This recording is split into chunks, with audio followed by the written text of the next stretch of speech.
Namaskar. Welcome to Ancient Wisdom.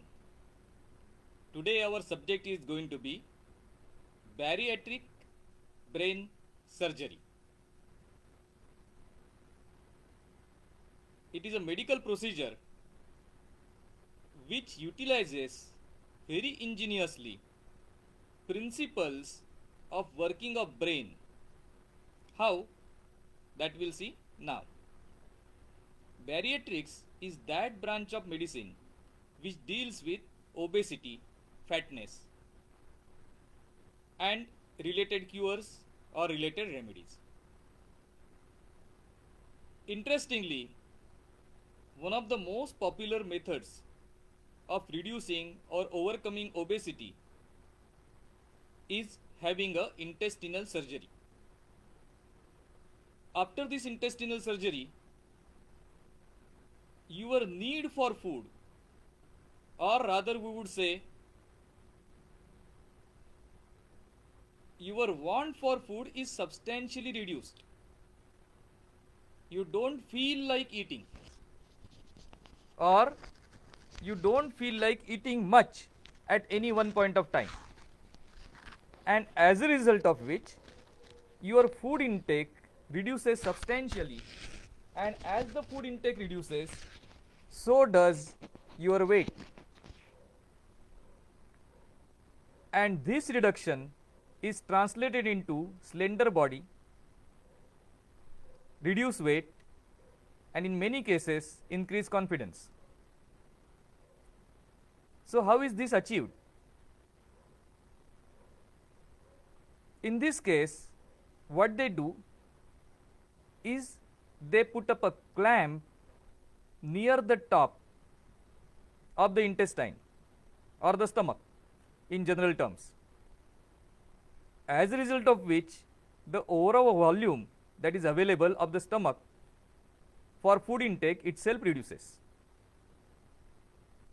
The stomach at one time can take almost 1 liter of food, but after bariatric surgery and putting up the clamping,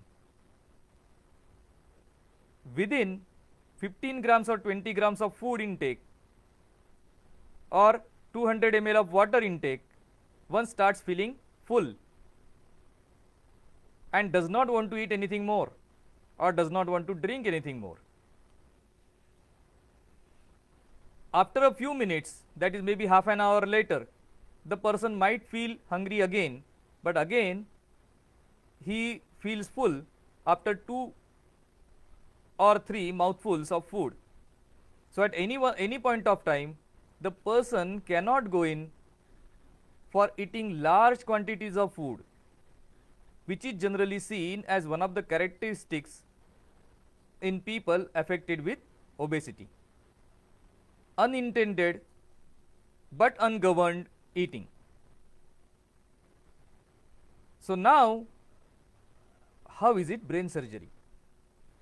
The interesting thing is, near the upper part of the stomach, there are sensors which give the body signal that the stomach is full. The signals travel to the brain, and then the brain instructs us to shut our mouth and keep it that way. That is, not to overeat. This is our everyday experience. After eating certain quantity of food, we feel full. That is the point where the food is touching some of the sensory points near the upper side of the stomach, and those points are sending signals to the brain. Now when the clamp is put up, the food does not directly pass into the stomach but remains in the upper half, and thus the same sensor points are activated and they tell the brain stomach is full, whereas stomach is not even half full. And this way we are tricking the brain into feeling full, and thus the body feels full and the person doesn't overeat. In fact, he undereats. And this is the beauty of it. The beauty of it is every part of our body has got a brain attached to it, and that is the brain that is sending sensors to the brain which is in the skull, and that is how we have most of our feelings, even physical feelings of pleasure, of fullness, of starving, of dryness. Many of these, though they are physical in nature, they originate in the feelings area, and we will be seeing in more detail how ancient wisdom uses it, the brain signals, how these are created at will, and how they can be utilized in our day-to-day life for our benefit and prosperity. While leaving, I will leave you with one small question: why is it that everybody likes ice cream? In the hot climate, equatorial climate, I can understand ice cream as being something cold to go for, but in Europe it is very popular. Europeans eat at least 5 times more ice cream than Indians, and Americans more so. But what tops it are the Eskimos.